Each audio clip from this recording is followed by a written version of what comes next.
থাম্বনেইলত আপোনালোকে দেখিছে, আপোনালোকৰ যদি সন্তান নাই বা ল'ৰা ছোৱালী হোৱা নাই, বহুত বছৰ বিয়া হৈ গ'ল কিন্তু সন্তান প্ৰসৱ হোৱা নাই বা জন্ম পোৱা নাই, তেতিয়াহ'লে এই ভিডিঅ'টো আপোনালোকৰ বাবে।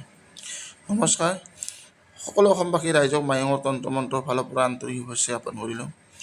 আজি আপোনালোকক যিটো ভিডিঅ' লৈ আহিছোঁ এইটো একেবাৰে প্ৰমাণিত, সেয়েহে আপোনালোকৰ ওচৰত লৈ আহিছোঁ যাতে আপোনালোকে ইয়াৰে পৰা কোনোবাই নহয় কোনোবাই উপকৃত হ'ব পাৰে।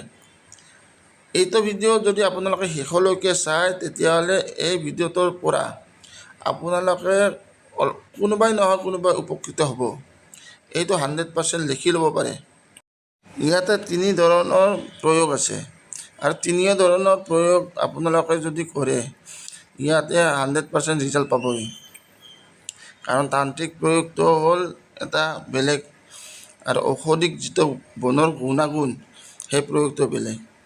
সেয়েহে আপোনালোকে ইয়াৰ পৰা সুফল নিশ্চয় পাব। এতিয়া ভালকৈ ভিডিঅ'টো চাই লওক।